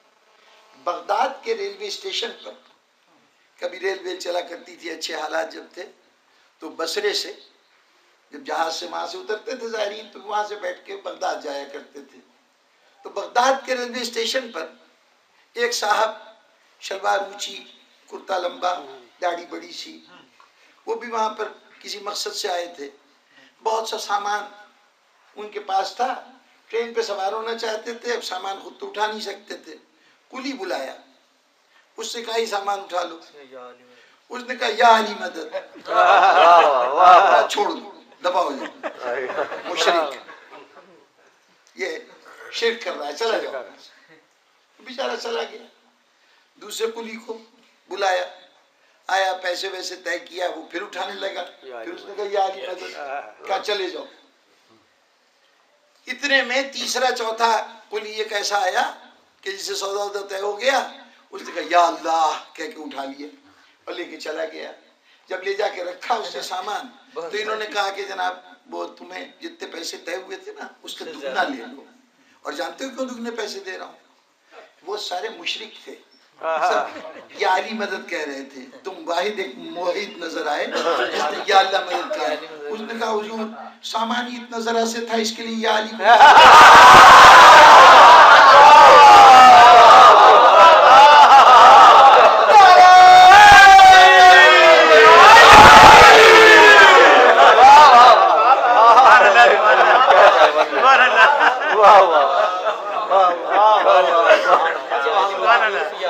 محبت علی چھپتی نہیں ہے، نہ کل چھپی تھی نہ آج چھپتی۔ دنیا آج بھی اپنے ماضی کے کارناموں کو فخریہ طور پہ پیش کرتی ہے۔ ہمارا ماضی تو بڑا شاندار ہے، لیکن ہمارا حال بھی کم شاندار نہیں ہے۔ مجھے دنیا کے بہت سے علاقوں میں لوگوں سے رابطہ ہوتا ہے، وہ پہلا سوال یہ ہوتا ہے وہ آپ کی حفاظت کا کیا انتظام ہے، کیا کرتے ہیں آپ لوگ، وہاں تو ہر وقت کی جان خطرے میں ہے۔ میں نے کہا یہ بات یہاں آ کے نہ دیکھو، وہاں آ کے دیکھو۔ میں زبان سے کہوں گا تمہیں یقین نہیں، آگے آ کے دیکھو کہ ہمارا جذبہ شہادت کتنا شدید ہے۔ دنیا کی کوئی طاقت، یہ کہنے کی بات ہے، اور ان کے یہاں دعوے ہوں گے محبت کے، یہاں محبت چلتی پھرتی نظر آتی ہے۔ ہماری رگوں میں ہمارا خون بن کے محبت علی دوڑ رہی ہے، اور کس لیے دوڑ رہی ہے؟ محبت علی امتحان تھی، جو اہل تھے ان کے لیے اس سے زیادہ خوبصورت بات ہی کوئی نہیں ہو سکتی۔ ہم نے کبھی اپنے بچوں سے کہا ہے کہ علی سے محبت کیا کرو؟ کبھی آپ نے ہماری تقریروں میں سنا کہ درس دے رہے ہیں جیسے کرو زکات دو، اس کے ساتھ علی سے محبت بھی کیا کرو؟ ارے ہم جانتے ہیں علی کے فضائل بیان کرتے رہیں گے، جذبہ محبت خود بخود بیدار ہوتا رہے گا۔ اس کے لیے تعلیم و تربیت کی کیا ضرورت ہے؟ محبت علی تربیت کی محتاج نہیں ہے، یہ خود بخود دلوں میں بیدار ہو جاتا ہے۔ اتنی آسان بات ہے، اتنی آسان چیز ہے، لیکن جو اس امتحان میں کامیاب نہیں ہوتا وہ سب کچھ کر لے گا، علی سے محبت نہیں کر سکتا۔ اب ہم نے دیکھا کتنے ہی پردے لوگوں نے اپنے اوپر ڈالے، کوئی نہ کوئی موقع آتا ہے، ایک دفعہ پردہ ہٹتا ہے اور حقیقت سامنے آتی ہے۔ ایک صاحب تھے بڑے علم و فضل میں بڑی شہرت رکھتے تھے، اپنی مناظرانہ قوت سے ذہنوں کو بڑا متاثر کر رکھا تھا، دوسرے مذاہب کے لوگوں سے ان کے مذاکرات چلا کرتے تھے، ٹیلی ویژن پہ ہم لوگ بڑے دل لگا کے ان کی بات سنا کرتے تھے۔ علم کی بات کرے اور دل میں محبت علی نہ ہو، اللہ اس کو موقع ہی نہیں دے گا کہ وہ اپنے علم کی چراغ کو زیادہ دیر روشن کر سکے۔ اسلام سے رابطہ ہے نا، سوال کچھ اور تھا، بحث کچھ اور تھی، بے ساختہ وہ جملے نکل گئے۔ پتہ نہیں پوری تفصیل سے آپ حضرات آ گئے ہیں کہ نہیں؟ مسئلہ یہ تھا کہ اسلام میں دہشت گردی، اس کے خلاف یعنی وہ تقریر کر رہے تھے کہ یہ دہشت گردی نہیں ہے۔ دلیل میں انہوں نے کہا کہ جناب اس وقت 1.25 لاکھ کے قریب افراد کا مجمع ہے اور اس میں ہر مذہب کے لوگ بیٹھے ہیں، ہم نے کسی کو نہ مارا نہ کسی کو پیٹا، یہ دلیل ہے کہ ہم دہشت گرد نہیں ہیں۔ اس وقت ایک ہندو اٹھ کھڑا ہوا، کسی صوبائی پارلیمنٹ کا ممبر تھا، اور اس نے اٹھ کے کہا کہ جناب اسلام میں سب سے بڑی اسٹیٹ ٹیررزم کی مثال کربلا ہے، ریاستی دہشت گردی کی سب سے بڑی مثال کربلا ہے۔ اس دہشت گردی کے خلاف کوئی اور نہیں اٹھا سوائے ایک مختار سختی کے، جس نے اس دہشت گردی کے خلاف آواز اٹھائی۔ ان کے ساتھ بھی چند لوگ تھے، یعنی وہ بالواسطہ طور پہ کہہ رہا تھا کہ تم کہہ رہے ہو کہ اسلام میں دہشت گردی نہیں ہے، تو یہ بتاؤ کہ اتنا بڑا واقعہ ہو گیا، اس پر مسلمانوں کا رد عمل کیا تھا؟ اگر وہ خاموش رہے تو اس کا مطلب وہ سب دہشت گردی میں شامل ہیں۔ جو مسلمان ہیں وہ شامل ہیں، صرف ایک مختار شخصی نے آواز بلند کی تھی، تو اس مختار ممتاز سقفی کی حمایت میں جو لوگ اٹھے ان میں ایک برہمن بھی شامل تھا، یہ اس کا دعویٰ تھا، اور ہم اس برہمن کی اولاد ہیں۔ اس کا مطلب یہ تھا، ساری گفتگو کا محاصل یہ تھا کہ اسلام میں سب سے بڑی دہشت گردی کربلا کی صورت میں ہوئی ہے، اور اس دہشت گردی کے خلاف صرف ایک آواز اٹھی، اس آواز کی بھی سپورٹ مسلمانوں سے نہیں ملی، ہم ہندوؤں نے سپورٹ کی۔ نہ یہ طرز استدلال خطیب کی سمجھ میں آیا، نہ بس اب یہ وقت آ گیا تھا کہ اتنے دن سے جو اس نے علم کا لبادہ اوڑھ رکھا تھا اس کی حقیقت ظاہر ہونی تھی۔ بے ساختہ منہ سے نکلا، وہ تو دو شہزادوں کی لڑائی تھی۔ ابراہیم ابن مالک اشتر کے پاس پیش کیا گیا، جو ان کے یوں سمجھیے کہ چیف آف اسٹاف تھے، کمانڈر ان چیف تھے حضرت امیر مختار کے۔ تو انہوں نے کہا کہ اچھا کوئی بات نہیں، ہم تمہیں صبح حضرت مختار کے عدالت میں پیش کریں گے۔ اس نے کہا حضور میرا کربلا سے کوئی تعلق ہی نہیں، میں شاعر آدمی، میرا کیا تعلق ہے ان سب باتوں سے، میں تو آج تک میں نے کربلا کی تو سرزمین ہی نہیں دیکھی، نہ کہ وہ لڑائی اور اس میں حصہ لینا، میرا کوئی تعلق نہیں، مجھے جانے دیجیے۔ انہوں نے کہا تو پھر کوئی تعلق نہیں تو کیا حرج ہے، پھر پریشانی کیا ہے؟ کہنے لگے جی ان کا جو حضرت رفاع بن شداد ان کے ایک وہ تھے پولیس کے انچارج حضرت مختار کے، ان کا ان سے میری لڑائی ہے، وہ کوتوال شہر ہیں، وہ کہیں مختار کے سامنے میری چغلی کر دیں گے اور مجھے سزا ملے گی۔ انہوں نے کہا کہ نہ مختار کے ساتھی ایسے ہیں کہ چغلیاں کریں اور نہ ذاتی دشمنیوں پہ وہ کوئی انتقام لیتے ہیں، بہرطور میں تیرا ضامن ہوں کہ اگر ذاتی دشمنی کی بنیاد پر تجھے کوئی سزا ہونے لگی تو میں تیرا دفاع کروں گا، فکر نہ کر۔ یہ تسلیاں دے رہے ہیں، اور وہ ہے کہ وہ کہہ رہا کہ نہیں مجھے جانے دو۔ جب بہت بات بڑھی تو اس نے کہا کہ جناب میں تو شاعر ہوں، دیکھیے میں اپنی شاعری کا کمال دکھاتا ہوں آپ کو۔ فوراً جناب ابراہیم بن مالک اشتر کی شان میں 6-7 شعر اس نے نظم کر دیے اور قصیدہ پڑھ کے کہ جی حضور دیکھیے میں تو شعر کہتا ہوں، اور یہ فی البدیہہ شعر کہہ دیے۔ کہا ماشاءاللہ تو بہت اچھا شاعر ہے، بس تو پھر یوں کرنا کہ آج رات بھر میرے گھر قیام کر، علی ابن ابی طالب کے فضائل میں چند اشعار کہہ لے، صبح یہ اشعار مختار کے سامنے پڑھے گا، وہ بھی انعام دیں گے، میں بھی انعام دوں گا۔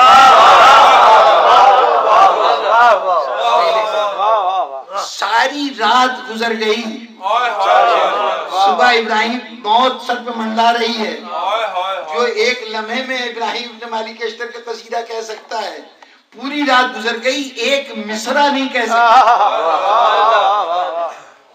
اور جب مصرع نہیں کہہ سکا تو ابراہیم نے کہا کوئی شک نہیں رہ گیا کہ دشمن علی ہے، محبت علی کا ذرہ برابر بھی موجود ہوتا تو اب تک تو قصیدہ کہہ دیتا۔ معلوم ہوا دشمنی علی چھپتی نہیں ہے۔ بس آمین گرامی، یہ دونوں صفات نتیجہ ہیں، امتحان ہے محبت علی۔ جہاں ایمان کو پرکھنا ہے ولائے علی دیکھیے ہے کہ نہیں ہے۔ اور ولائے علی کی علامت کیا ہے؟ علی محبوب، علی سے وابستہ ہر شے محبوب، علی سے وابستہ ہر عمل محبوب، علی کی پسند ہماری پسند۔ جتنا علی کے رنگ میں رنگتے چلے جائیں گے اتنا محبت علی سے سرشار نظر۔ یہ محض زبانی بات نہیں ہے، یہ جان کو ہتھیلی پہ رکھنا ہے۔ تبھی تو یہ کہا گیا ہے نا کہ جو محبت آل محمد رکھتا ہے وہ جس طرح بھی مرے شہید مرے، اس لیے کہ محبت آل محمد کوئی زبان سے اقرار کرنے کا نام نہیں ہے۔ منافقت بہت آسان، محبت علی عملاً بہت مشکل۔ اقرار بڑا آسان ہے لیکن عملاً بہت مشکل۔ اس محبت میں قدم قدم پہ موت کو لبیک کہنا پڑتا ہے۔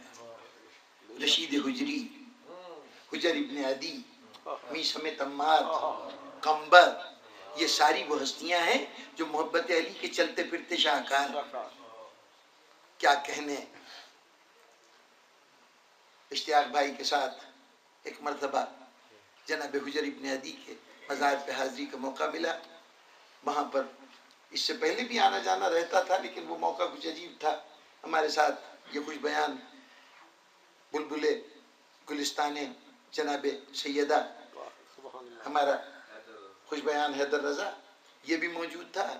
اس نے اس مرحلے پر حب علی کا وہ قصیدہ پڑھنا شروع کیا کہ اور تمام مزاروں پہ جا کے عموماً آنکھوں میں آنسو آتے تھے، گریا ہوتا تھا، وہ کچھ ایسی کیفیت پیدا ہوئی، ایسا لگا کہ جیسے ہمارے قافلے کا سردار تو یہ سو رہا ہے۔ اس سے پہلے جن مزاروں پہ جاتے تھے ان سے محبت کی جاتی تھی، یہاں محبت کرنے والا آ رہا، وہ ہمارا رہبر و رہنما تھا، وہ ہمارا پیر مغاں تھا۔ چنانچہ ایک عجیب کیفیت ہوئی وہاں، جس انداز سے قصیدہ خوانی ہوئی۔ کچھ وہ لوگ موجود تھے جو ہماری زبان نہیں جانتے تھے، کچھ عربی تھے، کچھ ایرانی تھے، وہ سب جھوم رہے تھے بے ساختہ۔ وہ ایک عجیب کیفیت کی فضا پیدا ہوئی، عشق کا جذبہ موجود تھا نا ہر دل میں، تو اعلان کی ضرورت نہیں تھی کیا کہا جا رہا، عشق علی کا خود بول رہا تھا کہ ہاں یہاں موجود ہے۔ بس جناب والا، وہاں عشق علی وہاں بھی ظاہر تھا، ہمارے طرز عمل میں بھی ظاہر ہے، ہمارے اس دور میں بھی ظاہر ہے۔ یہ عشق علی تھا جو ہمیں ہر مرحلے موت سے ٹکرانے کی صلاحیت عطا کرتا ہے۔ لیکن بزرگان گرامی، اب یہ یادوں کی بات ہو رہی ہے نا، تو یہ ایام جو ہیں، محرم کے بعد سفر کے بعد ربیع الاول، وہ ربیع الاول کے جس میں 8 ربیع الاول کو سارا گھرانہ واپس آیا ہے مدینے میں۔ اس کے بعد اب صرف یادیں ہی یادیں ہیں، اب واقعات نہیں ہیں، ہمیں کوئی تفصیلی واقعات نہیں ملتے، جدھر جائیے صرف یادیں ملتی۔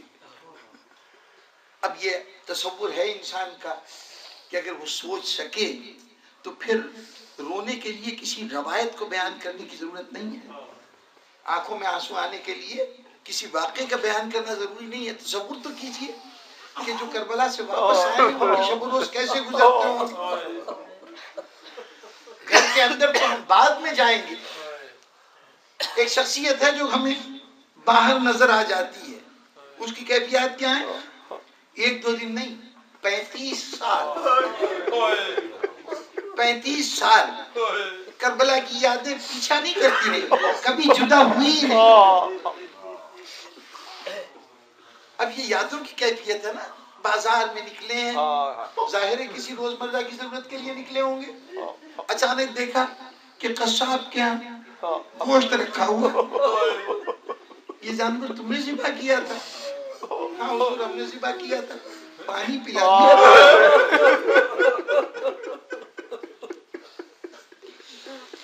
اس نے جیسے ہی کہا کہ حضور کیسے نہ پلاتے، آپ کے جد کا حکم تھا، ان کی شریعت ہے کہ پانی جانور کو پلا دیا جائے۔ بے ساختہ کہتے تھے کہ جانور کو تو پانی پلا دیا گیا، میرے بابا کو پانی دیا۔ مجلس شروع ہو گئی، یادیں تازہ ہو گئی۔ کبھی کسی نے پوچھ لیا کہ بلال نے کہا کہ مولا ذرا بتائیے تو صحیح کہ کربلا میں کون سا مرحلہ سب سے مشکل تھا، کون کون سے مصائب ہوئے؟ فرمایا کہ کیا پوچھتا ہے، بھئی اتنی سی بات سمجھ لیں کہ اگر مودت اہل بیت کا حکم نہ دیا جاتا، عداوت اہل بیت کا حکم دیا جاتا، تب بھی مسلمان اس سے زیادہ ظلم نہیں کر سکتے۔ اس نے روتے ہوئے دیکھا امام کو، بار بار کیفیت تھی کہ پانی لایا جاتا تھا وضو کے لیے تو اتنا گریا کرتے تھے کہ ظاہری طور پر وہ آب مضاف بن جاتا تھا، یعنی شرعی اعتبار سے وہ اس سے وضو نہیں ہو سکتا تھا تو پانی پھینک دیا جاتا تھا۔ یہ ان لوگوں کا عمل ہے، ان کے آنسوؤں سے کوئی چیز مضاف یا ملاوٹ نہیں ہو جاتی، لیکن یہ وہ ذات ہے جن کے اوپر ذمہ داری ہے شریعت کی حفاظت کرنا۔ حسین نے اسی شریعت کی حفاظت کے لیے جان دی ہے تو ان کا فرزند کا شریعت کے حکم کو نظر انداز کر دیتا، چنانچہ حکم ہوتا کہ پانی پھینک دو۔ ایک مرتبہ منہال ابن عمر، آپ کے صحابیوں میں سے ایک صحابی زیارت امام کے لیے آ رہا تھا، محلہ بنی ہاشم میں گزرا، ایک مکان کے پاس سے گزر رہا تھا کہ اچانک پردانے سے پانی گرا، اس نے جلدی سے اپنا دامن بچایا کہ کہیں چھینٹے نہ پڑ جائیں۔ دیکھنے والے ایک شخص نے کہا کہ کیوں دامن بچا رہا ہے؟ کہا کوئی پتہ نہیں پانی پاک ہے کہ نجس ہے، میں لباس بچا رہا ہوں۔ کہا کچھ خیال کر، نجس کا تصور بھی نہ کرو۔ کیوں آیا ہے؟ کہا میں اپنے امام کی زیارت کے لیے آیا ہوں۔ کہیں تیرے امام کے معصوم،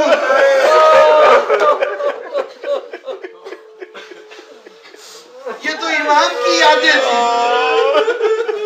بھائیوں اب عالم تصور میں سوچیے تاریخوں نے تفصیل نہیں لکھی لیکن جناب زینب جب گھر میں گئی اب تک فرض کی ذمہ داریاں فرض کے تقاضے بہت سے لوگوں کو دبائے ہوئے اور محمد کی لاش کو اگر زینب نے بیٹھ کے اس پہ گریہ نہیں کیا تھا حسین کی لاش پہ روتی رہی اور محمد کی لاش پہ نہیں روئی تو اس کا مطلب نہیں ہے کہ ممتا ختم ہو گئی نہیں ممتا موجود تھی لیکن فرض کے تقاضے تھے زینب نے بچوں کو نظر انداز کر دیا لیکن جب فرض پورا ہو گیا اب زینب گھر آ گئی ہوگی تو اب یہاں کیا ممتا ختم ہو گئی تھی نہیں پورا گھر ایک چلتا پھرتا ایسا خانہ تھا کئی بچوں کے لباس کئی بچوں کے پڑھنے لکھنے کا سامان بی بی ایک ایک چیز کو دیکھتی تھی اپنی گھنٹوں بیٹھ کے روتی تھی بچوں نصیب ہو کہ تمہیں تمہاری ماں بھی نہ رو سکے دو جملے ایک اور بی بی اس کی یاد سے کیا کہنا اس کے پاس تو یادوں کے علاوہ کچھ بچا ہی نہیں سر کی مان بھی اجڑ گئی موت بھی ویران ہو گئی حسین جیسا شوہر اللہ نے وہ اتنی گراں قدر نعمتیں دی کہ یہ تو بات واقعہ کربلا کو پڑھ کے اندازہ ہوتا ہے کہ اس میں اگر رباب کے دو پھول نہ ہوتے تو کربلا کا گلدستہ ویران ہوتا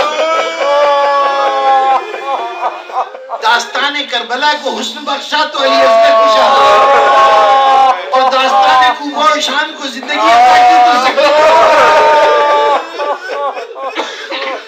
اس بی بی کے پاس سوائے یادوں کے کچھ نہیں بس زمین گرامی یہ یادیوں کی کیفیت کیا تھی دنیا کہتی ہے کہ وہ سائے میں نہیں بیٹھتی تھی اور سائے میں وہ بیٹھتی جس سے ہوش ہو جس کے ذہن میں ہر وقت یادیں گونج رہی اسے تو یاد کہ 6 مہینے کے بچے کو بظاہر جس وقت زمین میں حسین دفن کر رہے تھے ایک روایت کے مطابق جناب رباب اس وقت موجود تھی بچے کو گود میں اٹھا کے جناب رباب گئی تھی حسین نے قبر کھود دی تھی علی اصغر کو قبر میں رکھا تھا مٹی ڈالی تھی رباب مطمئن ہو گئی ہوگی کہ کل کی تپتی دھوپ میں کم از کم میرا بچہ تو سائے میں ہوگا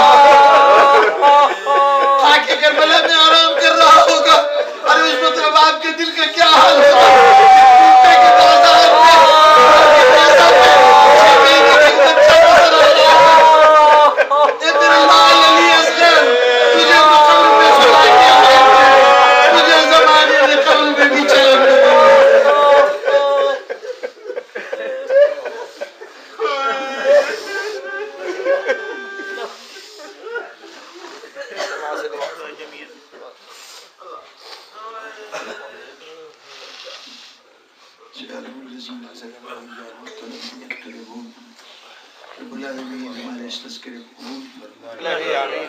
یا اللہ ایک عزادار کی سال ثواب کی مجلس ہے پروردگارہ عزاداری کی ان تمام پیشکشوں کو اس کے سلسلے آخرت کے توشے میں ہماری طرف سے تحفہ سمجھ کے شامل ہمارے یہ حسو ہمارا یہ گریہ ہمارا یہ ذکر ہماری یہ سماعتیں یہ سب ان کے درجات آخرت کو بلند کرنے کا وسیلہ ہے کہ اللہ اس قبول فرمائے اس کے علاوہ سعادت مند اولاد کی طرف سے اوراد و وظائف کا ایک سلسلہ جاری رہا ایک تفصیل ہے بہت طویل قرآن پاک کے کم از کم 5 مرتبہ اس کو ختم کیا گیا اس کے بعد مختلف سوروں کی تلاوتیں کسی کا 2000 مرتبہ کوئی 4000 مرتبہ اس طرح یہ سارے اعمال ہوتے رہے تو تفصیل سے واقف ہے پروردگارہ ان تفصیلات کو بیان کرنے کی ضرورت تیری بارگاہ میں نہیں ہے یا اللہ گزارش ہے تو اتنی کہ ہم یہی کچھ کر سکتے تھے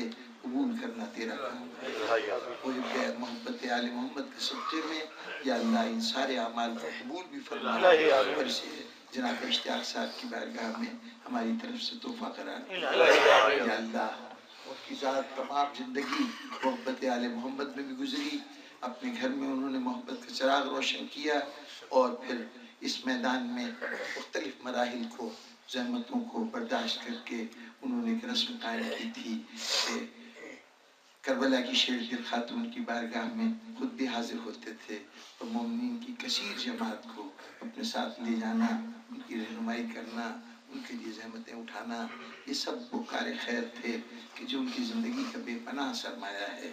سچ تو یہ ہے کہ ان کے لیے طلب مغفرت کی دعا کرنا یا ان کے درجات میں بلندی کی تمنا کرنا کچھ ہمارے منہوں سے بہتر نہیں لگتا، اس لیے کہ ان کے اعمال ہمارے اعمال کے مقابلے میں کہیں زیادہ تھے۔ ہمیں تو دعا کرنی چاہیے کہ پروردگارہ قیامت کے دن انہیں جو تو اختیار اور صلہ عطا کرے گا دوسروں کی شفاعت کرنے کا، تو یا اللہ ہمیں اس شفاعت سے سرفراز فرما، ہمیں قیامت کے دن ان کی سفارش بھی حاصل ہو جائے اور ان کی گواہی مل جائے کہ ہم نے ان کے ساتھ ان کے اعمال خیر میں ان کی تعصیب و تقلید کرنے کی کوشش کی تھی۔ رب العالمین حسین مجلس اپنے مرحومین کے لیے یقیناً دعائیں رکھتے ہیں، پروردگارہ ان کی دعاؤں کو قبول فرما، ان کے تمام مرحومین کے درجات آخرت کو بلند فرما۔ رب العالمین ان کے زندگی کے جتنے مسائل ہیں ان کو اپنے فضل خاص سے حل فرما دے، ان کے وسائل معاش میں اضافہ فرما دے، ان کے اگر رزق حلال کی تلاش میں سرگرداں ہے اس کے لیے وسیلہ معاش فرما دے، جو بیمار ہے اس کو شفاء عاجلہ کاملہ عطا فرما دے۔ رب العالمین جو طالب علم حصول علم میں سرگرداں ہے، جو علم سے غافل ہے اس کے دل میں شوق علم عطا فرما، جو علم کے لیے تگ و دو کر رہا ہے اسے ہر مرحلے پہ کامیابی و کامرانی عطا فرما۔ رب العالمین جس کو نعمت اولاد کی آرزو ہے اسے سعادت مند و نیک اتوار اولاد عطا فرما، جو اپنے اولاد کے مستقبل کے سلسلے میں کسی اعتبار سے بھی پریشان ہے، اس کے رشتے کے سلسلے میں وہ سرگرداں ہے، پروردگارہ ایسے والدین کو ان کی اولاد کے لیے اور ایسے بھائیوں کو اپنی بہنوں، ایسی بہنوں کو اپنے بھائیوں کے لیے کف و شریج کی زندگی تلاش کرنے کی سعادت عطا فرما۔ رب العالمین ہمیں در آل محمد کے سوا کسی اور کا محتاج نہ بنا۔ رب العالمین ہم مصائب سے نہ بچنے کی کوشش کرتے ہیں نہ ان سے دامن چھڑاتے ہیں، اس لیے کہ ہم جانتے ہیں کہ تو نے کامرانی کی، کامیابی کی کنجی مصیبت کو قرار دیا ہے۔ گزارش ہے تو صرف اتنی، دعا ہے تو صرف اتنی کہ پروردگارہ جو مصیبت زمانے کی طرف سے آئے اس کو ختم کرنے کی صلاحیت عطا فرما، اور جو مصیبت تیری طرف سے بصورت امتحان آئے اس میں ثبات قدم عطا فرما، قوت عطا فرما۔ یا اللہ اپنی آخری حجت کو پردہ غیب سے جلد ظاہر کر، ہمیں ان کے جانثاروں میں شامل ہونے کی سعادت اور توفیق۔ اللہ تقبل منا انک انت السمیع العلیم۔ خصوصیت سے ہم سب کے اٹھے ہوئے ہاتھ، ہماری یہ نم آنکھیں بارگاہ عزتی میں دعا گو ہیں، پروردگار عالم ہمارے کچھ جوان قید و بند کی صحبتیں جھیل رہے ہیں، تو جانتا ہے کہ انہوں نے جو کچھ کیا ہے، جنہوں نے کیا ہے وہ بھی حق بجانب تھے، اور جنہوں نے نہیں کیا ہے وہ تو بہر صورت بے گناہ ہیں، ان کا کوئی تعلق نہیں۔